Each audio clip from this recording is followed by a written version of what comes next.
Eu sempre digo, discutir com radical não é possível, porque o radical quer ter razão, ele não quer abrir o diálogo. Não. Mas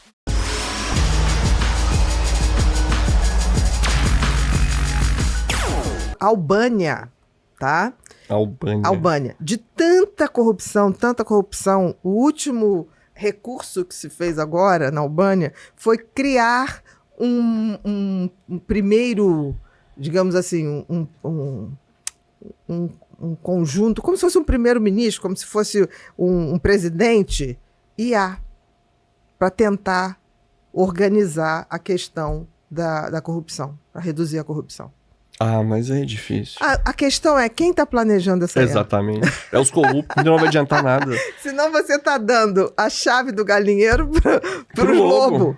Entendeu? Não, agora uma pergunta que fica assim, né? Já que a gente está crescendo tanto essa questão da violência, o que isso gera para as pessoas, assim, né? Quais problemas a gente gera? Igual eu tava vendo que tinha uma matéria sobre a hipervigilância. O que isso, né? Que a isso hipervigilância dá no nosso corpo, assim? nada mais é do que um estado de estresse crônico. O que é hipervigilância? É quando o meu cérebro detecta a ameaça, né? Cronicamente. Eu acabo elevando meus níveis de cortisol, de noradrenalina, de adrenalina.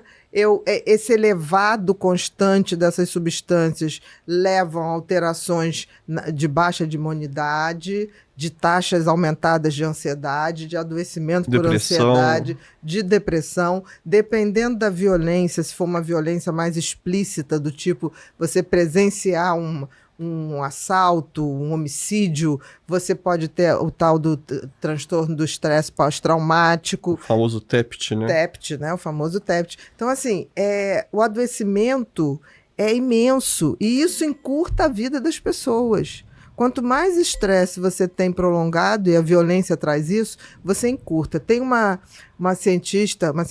médica que ganhou o Prêmio Nobel de Medicina, Elizabeth Blackburn. Ela provou que o estresse prolongado acaba deteriorando o telômetro. O telômetro é como se fosse... Você consegue puxar uma imagem pra gente? Você consegue uma imagem do DNA e o telômetro. Como se fosse o chapeuzinho da hélice do DNA. O telômetro, a gente pode dizer que é o relógio biológico da célula. Então, quando você começa o estresse prolongado a atacar esse telômetro, você vai diminuindo o telômetro. E isso vai diminuindo a sua capacidade de vida. Diminui a longevidade. Então, pessoas submetidas a um estresse prolongado têm a sua vida diminuída, independente dos transtornos que vão ter. Os transtornos de ansiedade, o pânico, a depressão, o transtorno de ansiedade generalizada, isso tudo já está abreviando a longevidade, o tempo de vida dessas pessoas. É bem bacana isso, porque isso é um estudo da... Isso é recente? A Elizabeth Blackburn, eu acho que ganhou o Prêmio Nobel, se eu não me engano, aqui, ó. Põe Elizabeth Blackburn, Nobel, se eu não me engano, 2005, 2009. O telômetro, quanto maior o telômetro, ele é um protetor do nosso DNA. Uhum. E ele é como se fosse o relógio da célula. Então, ele dá, quanto menor, se vive menos. Quanto mais preservado o telômetro, a gente vive mais. Então, uma população brasileira como a nossa, submetida a uma violência e um estado de vigilância crônico, está no estresse crônico, nossa capacidade de vida, de longevidade, com certeza está se reduzindo. Não tenha dúvida. E tem uma outra coisa, Gabriel, muito interessante. Aí, ó, Elizabeth Blackburn. Foi Prêmio Nobel de que ano? Não, eu tô vendo aqui que, para você ter ideia, no INSS, a gente tem um total de afastamento de 21 mil pessoas por ano com TEPT, com estresse. E aí vou te fora dizer, depressão, TEPT, ansiedade. De TEPT. De TEPT. E TEPT, com certeza, se for depois de esmiuçar, ver esses 21 mil afastamentos por TEPT ligados à violência, você vai ver que tem uma importância aí muito grande. Entendeu? 2009.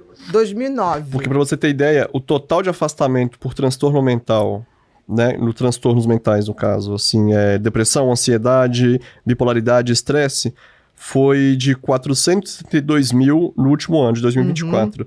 De 472, 21 mil, arredondando assim, foi só de TEPT, ou seja, de estresse pós-traumático, ou seja, só disso mesmo. Que deve ter um nível altíssimo, elevado de violência. Ligado à violência, né? Agora, por que isso, essa descoberta da Elizabeth Blackburn é tão importante? Porque para o cérebro não existe real e virtual. Então, quando o cérebro é submetido, quando a gente vê uma cena de violência, a gente descarrega a noradrenalina, a adrenalina, faz todo aquele circuito, tá? Aumenta a cortisol.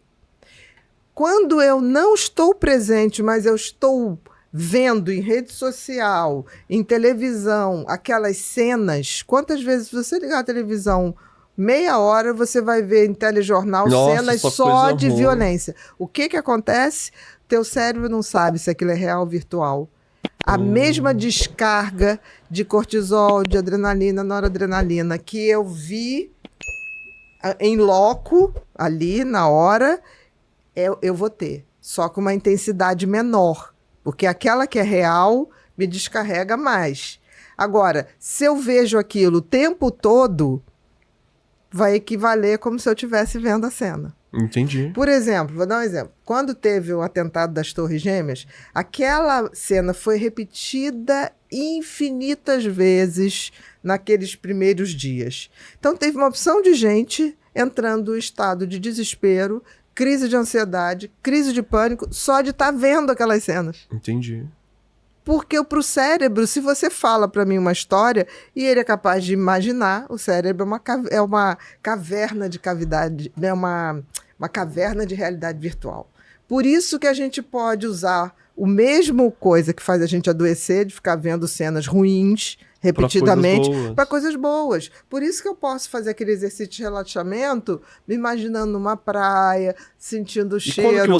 Não, ajuda sempre, porque o cérebro vai estar sempre funcionando. A diferença é que quando você tem o conhecimento dele, você vai trocar um funcionamento que não está legal por outro que é melhor para ele. Mas então você está dirigindo o carro, né? Mas eu acho que às vezes as pessoas elas ficam achando que isso acontece do dia pra noite. Não é igual uma academia, no caso, que é tipo depois de um tempo que você começa a ver. Com certeza.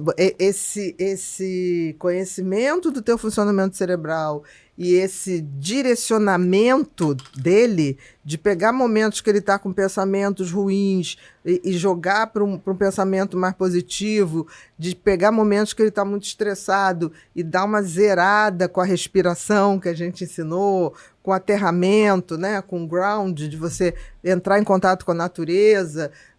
Se você for para qualquer frente de alguma paisagem que você gosta, seja o mar, seja uma montanha, seja uma cachoeira, e você ficar 2 horas, claro que às vezes não dá tempo, mas 20 minutos já funciona. O quanto você ficar ali de mente vazia, só olhando, é como se você desse um reset no seu cérebro e preparasse ele, descansasse ele profundamente para ele poder funcionar num outro patamar de possibilidades, de criatividade, de novas ideias. Entendi. Mas qualquer um dá para fazer isso? Porque eu fico pensando qualquer um dá para fazer isso quando você se propõe. Por isso que por isso o livro Um Tempo para Mim, né? Esse Um Tempo para Mim nada mais é do que vamos nos acostumar a tirar 10 minutinhos pra gente. A tirar 10 minutinhos para, a partir de uma frase, imaginar coisas, ver coisas positivas, coisas que você podia melhorar, ouvir a sua essência interna, ouvir o seu eu, né? Eu digo que a nossa essência interna sempre vai ter um pouquinho do nosso eu superior, sempre. E a gente tem que escutar. Agora uma pergunta que não quer calar, né? Por que isso dessa violência está crescendo tanto no Brasil? Por que as pessoas estão perdendo esse... Eu acho que as pessoas estão se acostumando. Será que é isso? Eu acho que o brasileiro tem uma coisa que é muito boa, a gente consegue fazer piada de tudo, mas fazer piada de coisas inaceitáveis... Tem uma música, hein? Fazer piada de tudo o tempo todo é desespero? É desespero. Quem que é você que é boa? Rir de tudo. Do Barão Vermelho, não, do Frejá. Rir de tudo. Rir de tudo... Esqueci, como é que é o nome dessa música? É do Frejá. Porque saiba que rir de tudo, não sei o que, é desespero. Eu acho que a gente tem uma coisa que é amor para recomeçar. Amor para recomeçar. Aí tem uma frase nesse amor para recomeçar, você está com a letra aí, Gu?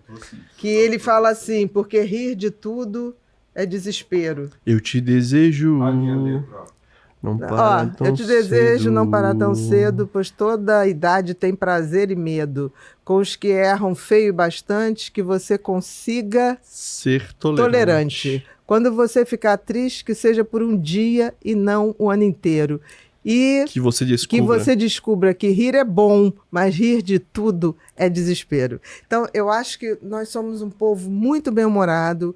O humor nos salva muitas vezes, não tenho dúvida. Eu acho que a piada é válida, mas ela não pode ficar só no riso. Quando a gente faz piada da situação de que todo mundo sai na rua com o celular e é assaltado, não é mais para rir. A gente pode rir para não... Minimizar, mas está na hora da gente fazer alguma coisa e... As passeatas sempre deram certo. Os políticos só conseguem se mover quando o povo está na rua. O povo para. Foi por isso que a PEC da bandidagem não vai passar, graças a Deus, porque tornar pessoas imunes a julgamento ou fazer com que os nossos políticos sejam, entre aspas, julgados por eles, é um absurdo, é uma vergonha que não passou porque o povo foi para a rua. E está na hora do povo ir para a rua, independente de direita, esquerda, centro, de política, de tudo, para pautar pautas que são vitais. E a violência é uma pauta vital. É pensar naquilo, né? É pensar no Brasil, não no partido político, não no político de estimação. Porque os políticos, olha, eu vivi tanto para te dizer uma coisa. Grande parte dos políticos não está nem aí para ninguém. Eles vão para a política para ver o que a vida vai melhorar para eles. Tem exceções? Tem exceções. Mas... E para lidar com isso, não tem a maior vacina que existe para fazer políticos se movimentar é o povo na rua, mas por pautas específicas. Não é essa coisa, vai todo mundo para a rua para quê? Para fulano. Não, é objetivo. É a PEC da bandidagem? É a PEC da bandidagem. É a violência? É a violência. Não importa se é de um lado ou de outro. É a corrupção. Tem que unir todo mundo. Foi assim que a gente fez as diretas já, foi assim que várias coisas andaram nesse país e só assim vai andar.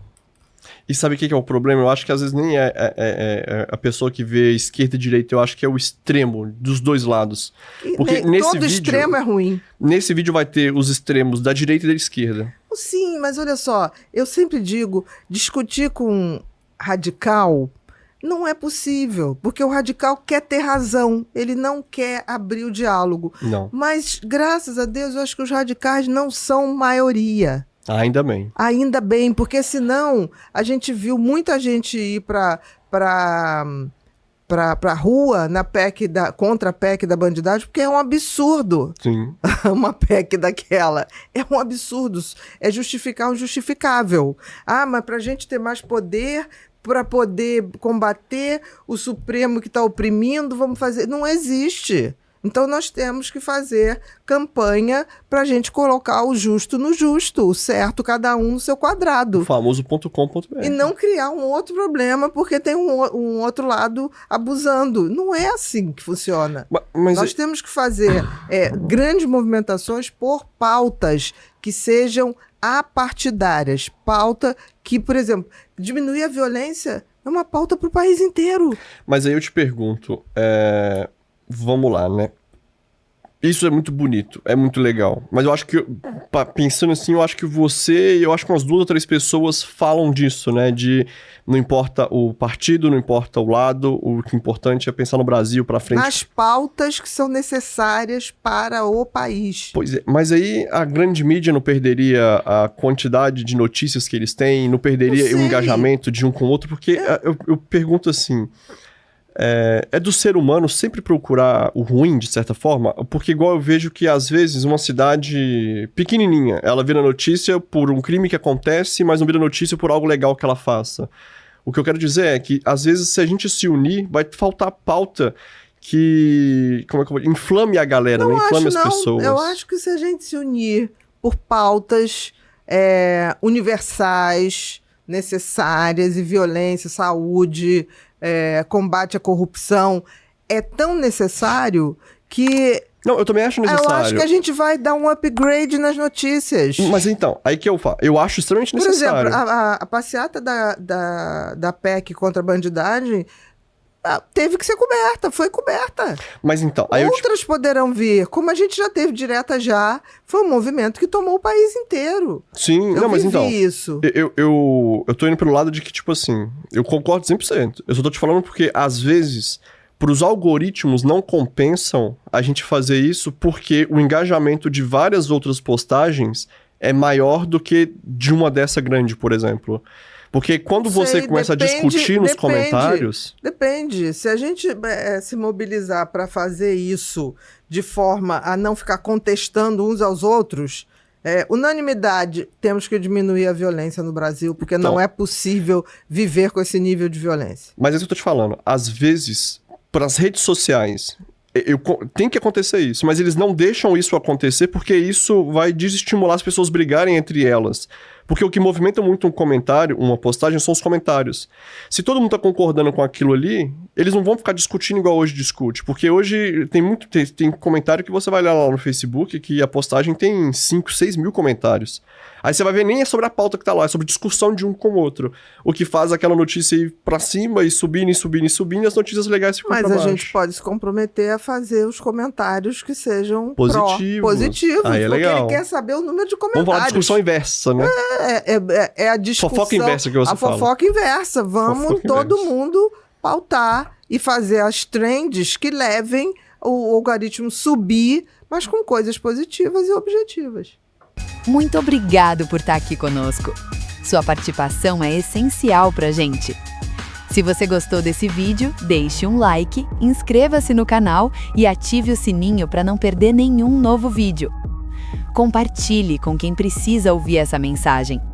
Até o próximo encontro!